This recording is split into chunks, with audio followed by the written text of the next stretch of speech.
This is kind of a topic that's near and dear to my heart. I made the title of it a little bit kind of intentionally controversial, like clickbaity. My kind of take on brand and performance is that actually they're not sort of like diametric opposites. Like the best marketing teams that I've seen do brand in a performance way. So there's not this kind of tension between brand and performance. Actually, brand and performance are kind of the same thing, and they should be, I think, for mobile. And so for this panel, I've assembled a really, really great team of marketers to talk about this. And so I'll let everyone go down the line and introduce themselves.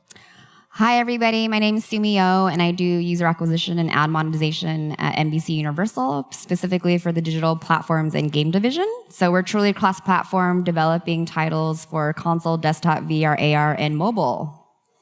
Da-da! Hi, everyone. I'm Giel from YouAppi. I did spot some Jonas Brothers last night. We had dinner next to them, and a big star from the Game of Thrones. What? Yeah, it was pretty cool. Some people were pretty excited on my team, but they're in the house for sure. I actually run revenue for YouAppi. It's a full funnel performance marketing platform. Very much we're focused on how to bring brand advertising and performance advertising together. So happy to be here. Hi, I'm Winnie. I oversee performance marketing at Jam City. And Jam City is a leading mobile gaming publisher company. And some of our portfolio includes Harry Potter Hogwarts Mystery, Cookie Jam, and Panda Pop. Hi, everyone. I know absolutely nothing about the Jonas Brothers, so I'll crack on. Simon Spall, Managing Director, EMEA for Applovin. We're a comprehensive mobile marketing platform. We help app developers of all shapes and sizes to market their products, market their apps. We help with user acquisition, obviously reaching billions of consumers around the world. We help with monetization to ensure that they drive as much value and revenue as they can from their users. And in some cases, we help with finance. So we definitely sit more in the performance marketing side of things. Looking forward to talking more about it today. Can we just get a quick introductory round of applause for all the panelists? Thank you. So kicking it off, first question I have around brand and the kind of concept, and it's a little bit semantic, but I think it's good to start there. When does a product or a company actually become a brand? So when do you start thinking about something as a brand versus just a product that you're trying to market and to grow an audience for? I think, Sure. All right, to kick it off, I think ultimately I recognize a product or company as a brand when it becomes a household name, right? So thinking of Clorox, when I think of when I'm cleaning, I don't think, oh, I'm just gonna go get some cleaning supplies. I always think I'm gonna get me some Clorox wipes. So yeah. In my experience as an entrepreneur, I think a brand has to be thought about as soon as you start your company. And you have to think about who you are and who you want to be. No different than if, it's your reputation, it's everything you are. So who do you want to tell the world you are? It's okay if it changes and evolves, but I think, I see the folks that do best when they think about it the day they set up the LLC or the S Corp, whatever. Yeah, I back that up absolutely. I think from day one, the moment you launch your business, the moment you come up with your name, your brand is going to be hugely important throughout the company's history, and that's what people buy into. That's where you build the trust, and I think it's very important that you focus on that from day one. I say this working for a company that probably doesn't have the best brand name. There's other reasons for that. So I've felt the pain of having a name that isn't the best name out there. But yeah, it's hugely important, and I would definitely think about it from day one. So kind of follow on to that, we had a couple answers that made the point that you think about it from day one. When do you start investing in it, right? Because there's this idea of like, well, you're a brand when you're the go-to word for that activity, right? So like the Clorox, like I'm not bleaching something, I'm Cloroxing it or whatever. Like hey, could you pass me a Kleenex? Even if it's not that brand, right? I used to work at the gaming company Rovio and made Angry Birds, and my nephews, they knew the word Angry Birds for game, right? So like they wanted to play Angry Birds even if it was just like some voodoo game or whatever. They didn't know that a mobile game was just anything that you could download from the App Store. They thought Angry Birds was that. But a lot of that stuff probably happened over a very long period of time. How do you invest for that? Like, can you shortcut that process, and can you pay your way into it? From my perspective, I just invested in a business, and from day one, I said we have to get an agency on board. And I think now is a better time than ever before. You can tap into all the social media channels. You can invest in advertising so inexpensively. You don't have to spend hundreds of thousands of dollars a month. You can start small and start getting the word out there and getting people familiar with your brand. So from my perspective, you immediately. I mean, ultimately, as soon as you start marketing your product, whether you like it or not, you are doing brand advertising, whether one way or another, whether it's just pure awareness or performance oriented, right? So, I mean, at the end of the day, going back to both of you guys' earlier comment, I mean, it's crucial to make sure that you have your objectives, your goals defined, and then making sure that the messaging are very cohesive in terms of whether it's performance marketing, social media marketing, or branding. Absolutely, yeah. Consistency is definitely important, and from early on. So kind of following on that point, you say, even if you're just doing awareness, marketing, right? How do you, if let's say that you're in that kind of early stage, like the formative stage of the company or the product, and you're engaging with your marketing function with a mind towards building a brand eventually, but you're also like very much practically trying to build a user base. Do you split those activities out? Do you say, okay, we're going to do some just pure awareness marketing that isn't necessarily tied to some sort of conversion? It's just for the sake of building this brand. So like building this sort of like permanence in people's minds. Or do you say, no, like we have to focus purely on conversions, but we want to try to engineer that in such a way that it also leaves this kind of like indelible mark on people's brains for whatever that product is?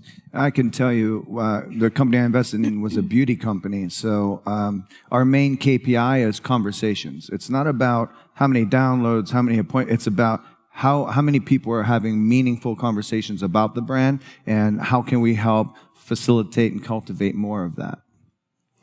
For me, sorry, go on. I think it depends on where you are in your business. So I think for me, I've historically been at startups where it was really important to ensure that we build that user base.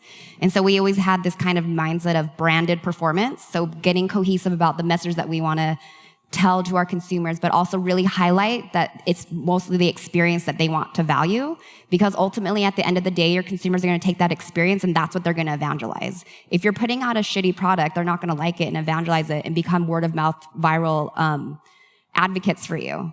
So for me, it was always about build that user base, get the performance, and then at the onset, have your brand statement or what you want. And ultimately, that was really simple of like, give the consumer the best experience with whatever it was that we were putting out there. And then from there, making sure that that experience maintains and it improves, it gets better. We're having conversations with our consumers and expanding and improving upon that constantly. And then you kind of cliff from branded performance to where you are essentially a brand. And I would say that brand is when you have your target market talking about you. So Clorox and Coke, those are huge brands, but I just want, for mobile games specifically, right? I would love if they knew Angry Birds, or if they knew, series or new game, like as a household name, my target audience. And then from there, we can expand and cultivate the brand. What was the name of that new game? Siri. Download it now.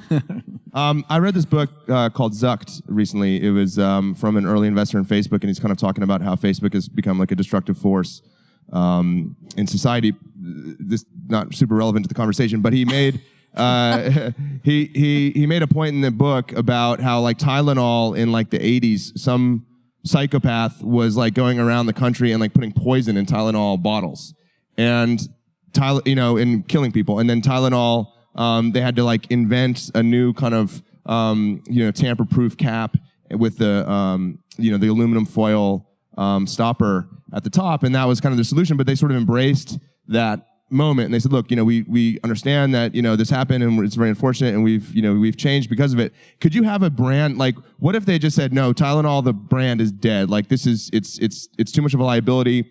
People have negative associations with it." Could you have a destructive brand? Could you have a brand that actually hurts you?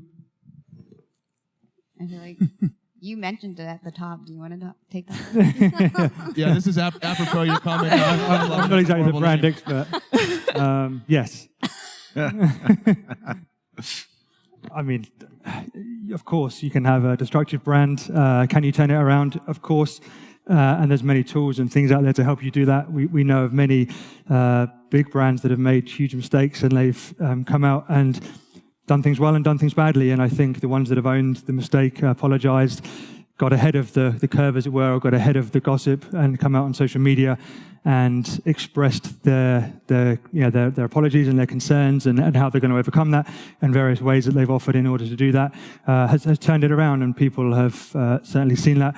Volkswagen, maybe that's a brand that's going to really struggle because they really made a big error, but I know they're trying, and there's many others that have certainly come out on top from being in a destructive position. I think ultimately everything with brand and with performance comes down to the measurement side of things, and I think the lines between the two are blurring more and more now, and it's just a case of whatever you're doing, whatever you're reaching out and talking to your consumers about, just measure the impact and make sure that you iterate and obviously work on what's working and what isn't, and hopefully with all of that your brand can become stronger again, and you've left the destructive phase in the past. Kind of extending what you just talked about measurement. How do you think about measurement for brand, right? So there's obvious. There's a number of metrics like brand power and brand equity, and the way I've seen them be measured in the past is kind of like, well, we just sort of look at Google Trends data, or we do like focus groups and we ask people, and then we sort of like quantify the value of that in terms of like willingness to spend money. That's for like CPG products. On mobile, it's a little bit different, right? Because the mobile bazaar is so massive, and there's such low switching costs to moving from product to product for these free products. So when you think about doing out of home, or you think about doing not direct response stuff, with an eye towards building a brand, or at least using the brand to support some conversion event, how do you measure that? Like, you don't have to go super deep, but like at a conceptual level, like how do you approach that to make sure that you're not just throwing money away and you're actually doing something with profit and ROI in mind? Yeah, there's two folds to this, right? Quoting the earlier session from Calm, I really enjoyed his session because he highlighted one of the most important metrics that I use as a performance marketer is understanding your product's baseline. So as a performance marketer, we are always, looking at various KPIs, looking to improve various metrics. So when we marry and couple performance marketing with brand advertising, it's very important for us to know what our baseline is, and then also trying to establish a variance or the expectations of what we would deem successful when we execute both branding and performance marketing together, right? So for example, making this up, if our average daily installs is 1,000 per day, and we are running a branding campaign, if we're seeing, the organic uplift of 10 installs a day versus 100 installs a day, that's pretty significant in terms of like how are we going to deem the success criteria with just 10 installs on a daily basis versus 100. So, it's very important to understand your metric and to understand the baseline. I can tell you at YouAppi, with the full funnel performance marketing approach, I always mess the names up. We have a target audience, and then we reserve like 10 or 15, 20% that I would call like a focus group that we don't touch. So we're constantly in real time measuring the value we're bringing our partners.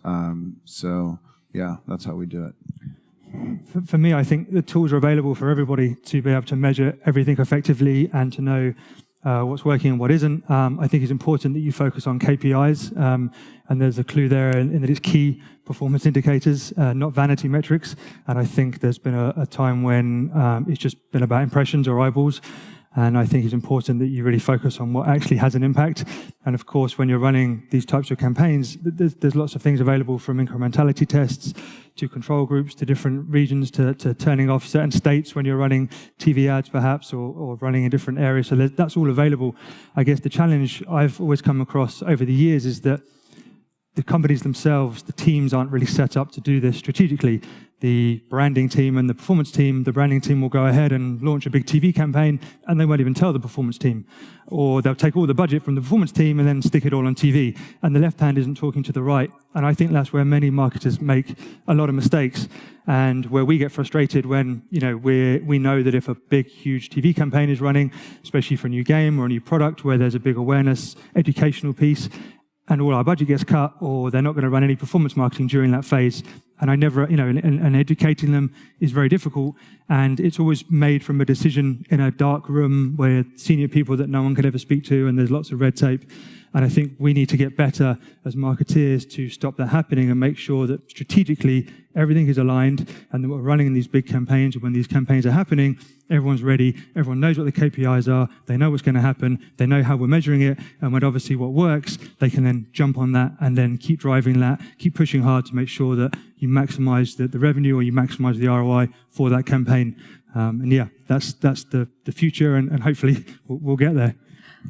I just want one quick note. I do agree it's super important to establish the communication and the expectations, but I actually kind of disagree. I on one note, not this. Go for it. Here we go. What?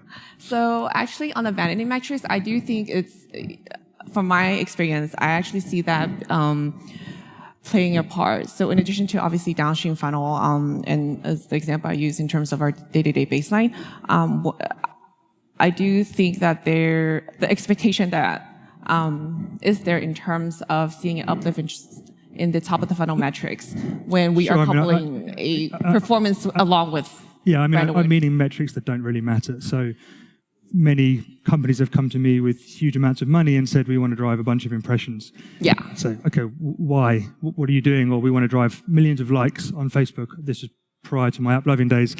Cool, we can get you tens of millions tomorrow. Why? What are you going to do with them? What's the impact? And that's where it's like, well, I just want to get my commission. I want to get paid my bonus. And my boss has said, if I get 10 million likes by the end of this month, I get my commission. And those are the conversations that really frustrate me. And that's kind of the vanity metric side of things. I agree. And to clarify, but I think that's all the more important, that these worlds need to collide and they need to combine. And I think that's why you've launched this panel. And I think that's why we all need to start thinking about a more holistic approach. Mm-hmm. Yeah, they're not mutually exclusive. When you're doing a performance campaign, you are building awareness inherently with the brand, and then vice versa, the brand is building on your performance campaigns. So even just measuring your organic baseline against a brand campaign is a little bit unfair, because you should see if it has an impact on your paid campaigns as well. So ultimately going to like multi-touch. Yeah, I mean, that's a really good point. I think the teams that I've seen do this best take that approach. They have the mentality of like, these two things form like a positive feedback loop. And the bigger the brand gets, the better our performance marketing gets, because our CTRs go up, Exactly. So our CPIs go down, and actually our monetization goes up because people are familiar with this and they want to spend money, and it doesn't feel like a fly-by-night thing. It's not this unknown quantity. It's something that we actually know and have some affinity for already. But I think there are a couple comments in here that raise a really good question. So let's say that you do integrate these two teams, right? Like, what does that configuration look like? So let's say you get the CMO at the top or the VP of marketing at the top. Do you have like you said left hand, right hand? Do you have the brand team and the performance team, and are they kind of separate teams? Are they separate functions? Are they combined into one? Is there like, is there one big budget? Are there two budgets? How do you configure a team to make sure that those two functions are integrated? So at NBC, we have I'm leveraging current well-known brands. So I have I have to be the advocate and the guard of those brands in our performance campaigns. And so we work really closely with the brand teams to make sure that the IPs are getting represented in the way that is positive. So it's a continuous feedback loop. Like they have to approve, the assets that we're creating to make sure that it is cohesive with the message that we're trying to create. So it's all about that continuity. And then I give them feedback too about their awareness campaigns by being the devil's advocate in performance. So basically, again, that whole term of branded performance is my favorite, but you just have to hold each other accountable. So their KPIs are going to be completely different though. Like we were talking about the top of funnel metrics, but that's because that's how they've always been evaluated. And so they've been really great about digging in and making sure that they can create these down funnel enhancements including my branded campaigns, my performance campaigns. So it's like, it's a continuous feedback loop. It's circular. I have to be a good advocate for my brands. There's no choice. They're already out there. They're well known. So it's a must. It's a nice problem to have. How do you, what do you look for? Like, how do you classify like the star people on both of those teams, right? Like, are there differences in skill sets? Are there differences in experiences? When you hire someone to be focused more on the brand stuff, do they look qualitatively kind of fundamentally different than the person you would hire for the performance stuff? For performance, I mean, it's very data-driven, right? It's like going down funnel, trying to find opportunities and exploitations because you're in this rat race of other people doing the exact same thing. For the branded people, I mean, they're inspiring because they have a very clear mindset of like what it is that they're trying to convey. They're the ones telling the story, right? And I'm providing the experience essentially, or the game teams are as well.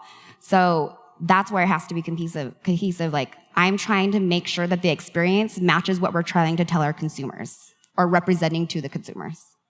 Yeah. But I'm talking like what's the CV look like? Where are they coming from? Like, what do they study? What's the experience? I mean, and you know, other people can chime in as well. I'm not trying to put you in the spotlight. I know. I'm like. But I like, so what am I doing if I'm screening CVs for a brand analyst role? Well, brand analyst, I mean, they would inherently have to have some data-driven metrics. Again, they're usually typically from the top of the funnel, like impressions, likes, building lift in, you know, social media sites or, you know, impressions. Luckily, things are going more down funnel even on brands where they're looking for more action-based things like click-through rates or a subscription or registration or, you know, you can do brand list surveys as well to see if there's recall with the campaigns that you ran. I think I don't have a good answer. You know, because it's new, right? Like, Yeah. you know, this isn't a new world. I see, and again, I'm not at the brand, I'm supporting the brand, but I see a shift. Like brand advertising, most folks my age, I'm old, would think television, not even connected TV, linear television. Like I had a conversation the other day with a gentleman who was he ran Univision a long time ago. He was the CEO of Univision. And I'm sitting there talking about, you know, linear television's dead. I have 4 children. Connected TV is the only way to go. I don't even talk about, and you know, with all due respect, you know, that's how I feel. Like linear television is like when people were in the music industry hanging on to, you know, the radio and stuff like that. So I think, you know, brand advertising is complex now. It's not just linear television. It's connected TV. It's social media channels. It's influencer marketing. It's native. It's organic. It's so much more. And I think that's why it might be tough for you to look for that CV because it's dynamic. It's actually really interesting. So it's not just one thing or the other. It's a mix of things. For me, honestly, it's about interest. Are you interested in what we're doing? Do you have an interest in learning about all these new, you know, media outlets? And by the way, linear is not dead, just FYI. And you have to understand consumers, and they are hard to understand. They are so dynamic. They're always changing. And you have to learn how to communicate with the masses. And that could be through 1 or 2 channels or 10 channels. So I think you need a clever, creative, open-minded, you know, eager person to fill that role. This panel's getting pretty spicy up here. A lot of disagreement, a lot of contentious statements. Linear is not dead. We watch House Hunters in my show, in my house, and I live in San Francisco, and that makes me really sad. That'd be a good opportunity to advertise antidepressive medication to me. Okay, linear is not dead, but you know, Disney Plus just got announced. You know, Hulu just announced yesterday in earnings they have like something like 28.8 million subscribers. Netflix got 100 million. All of that is non-advertising. Well, a lot of that's non-advertising supported, right? Hulu is. But like, what happens if it becomes advertising supported? Is that better? Let's say that all the big services they go ad supported, just as a market share grab strategy. Is that better? Like, let's say that I could advertise in a Netflix show, and they've got like really robust analytics to give me, way more robust than the TV stations do, or any agency that does TV buying there. Would I be better off? Could I do TV in a sort of like more pure play performance with a more pure play performance approach than I can now if that happens. Yes, you highlighted though, they have to have a robust analytics. They have to be able to provide the data that you need to optimize against. Well, let's just assume that Disney pulls it off. Let's assume that Netflix has that. Let's assume that Hulu has that. I mean, and you know, there's a myriad other ones. Like, my sense is that opens up like a whole new world of ad placements, especially given that, you know, the majority of those services are consumed on mobile devices, so tablets and cell phones. I think yes, but first and foremost, I do want to address that it really comes down to resources, right? Two things: resources and data. So first of all, we have to have the resources to run those typically more expensive channels. And then also we want to make sure we have the right data to support that, you know, there's a high affinity for us to reach our core demographic by, you know, advertising on Hulu or trying to go after our users on potentially like Disney Plus or Netflix or whatnot. So we really need to marry the data to the audiences that we're trying to go after. And then also at the end of the day, it just comes down to budgeting. Yeah, I mean, I think if Netflix start doing that, I think it will work very well from a performance perspective because you have all the data, you have the audiences, you have the time. Obviously, it comes down to the user experience and how intrusive those ads are or where those ads are placed is going to have a huge impact on the end result. Obviously, if you're turning off people's favorite show to show an ad, you're going to piss a lot of people off and the conversion will be horrible. So I'm sure if it's done intelligently from a marketing perspective, the data's there, so it would be very powerful. It would just be how the ad units run and how they work and how intrusive they are, as with anything. But yeah, the audiences are there and the eyeballs are there, so absolutely. I think Netflix just announced yesterday they're going to start doing ads to help support the business and the growth of the company anyhow. I pay like $50 a month. I love Hulu, but I still have ads. My wife is on the phone with them. I'm paying $50 a month. Why am I still seeing ads? But I think they still show ads in there somehow for their live streaming service. So I think advertising, regardless if you're paying for it or not, it's just a matter of how much advertising you're going to get in these subscription services. Well, the biggest differentiator from linear would be just time, the time that you get the data. Because if you're doing a linear buy right now, and if you're doing it DR, you're most likely buying like remnant, you're not going to get those post logs of where the ads ran until like a week or two later. And then you have to marry that data. So the biggest benefit if the connected channels do come out with the robust analytics is being able to be nimble faster. So real-time analytics. Rather than waiting for post logs and trying to marry and match and see, your install attribution, the spot attribution, if there was a lift or not. Yeah, I mean, having bought TV a couple times, it's very, very painful. So, I mean, you're usually dealing with like kind of a low tech team at like a local affiliate, and like you get some blocks of time that your ad might run or will run in, but they can't give you any specificity, and it's all done like with Excel, and there's no like UI. I'm going to ask this question. Feel free to take the fifth. I think you all might. Let's say you find a magic lamp and you rub it and a genie pops out, and he offers you the same number of impressions on Netflix or TikTok. Which one do you choose for free? It depends on the product you're marketing. You can't. That's not an answer. You got to pick one or take the fifth. TikTok for me. TikTok. Just because it's blowing up right now and it's pretty exciting and it's everywhere. It really depends on our product and our audience. No, TikTok or Netflix or take the fifth. Yeah. And I don't know what pleading the fifth means. Both. Both? That's a tough one. That's really hard. Yeah, are we allowed to say both? Netflix. No. Both's not an answer. Netflix. Here we go. One TikTok, one Netflix, one both. I go TikTok. Get them when they're young. Keep them forever. Okay.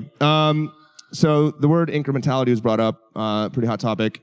I've dug into that topic quite extensively, and it gets really complex. That's like you really start digging. You start getting into like actual marketing science. I've seen some really good YouTube videos, presentations from. I think he's like the head of marketing science at Netflix, and he's done a lot of research. He's published a lot of like actual academic research papers on incrementality measurement. When do you get big enough to actually have to think about that and worry about it? And then how do you approach that? I think from day one, you're worrying about it. I mean, honestly, I've seen a few folks, they think they're doing so great, and then we come in and kind of audit before we work with them. And a lot of times, they're misunderstanding how well they're doing. So I think you should always be, that's the beauty of the world we live in. You're in a position where you can kind of always read the data and see how you're doing. I think, from day one. It's a scale issue, right? There's always going to be a point where you're spending all this money and you're not going to see the lift that you want, hence incrementality, because they're kind of inversely related. So you spend a lot more, but you're getting a lot less performance. So I think one other thing on that point is I see a lot of folks that do so much, they can't really determine where the incrementality is coming from. So I would say be smart about how you're looking and the strategy behind your incrementality analysis. And incrementality should be all channels. So is your search volume going up? How is it affecting everything that you're doing? Yeah. I'm a performance marketer, so I think you should just keep spending money, keep driving UA, don't worry about organics. Just keep doing what you're doing. And help build that brand. On a serious note. I see a lot of people reaching for their notebooks. They want to write this down. What was that? But no, seriously, you can measure for it, so just keep measuring for it. Don't just run one incrementality test and go, that's it, we're done, we're all sorted. Just keep testing it every quarter. Keep running UA. Obviously, in mobile, the higher you climb, the better your organics are going to get. We all know that. But test it and look at attribution windows as well. I'm always battling over attribution windows. We're largely a video network, so the traditional marketer or doesn't want to run any, or doesn't run any post view, for example, on ads and stuff like that. And we're trying to say, well, let's look into that. Don't just make this assumption. And I appreciate back in the day, 30-day post view windows, 30-day post click windows were just robbery and a way to get a lot of money and go and enjoy the golf course. And things have obviously changed, but keep testing. The data's there, the tools are there, the science is there, and just keep making sure that you're testing and running what works and obviously pausing what doesn't. But absolutely, you can help your incrementality, but you can always test the difference. But keep spending money. Okay, we've got 15 seconds left. Last question. You find a magic lamp and you rub it, and no, I'm kidding. That's it. We're going to call it. Thank you very much. Please give a big round of applause for all of the panelists.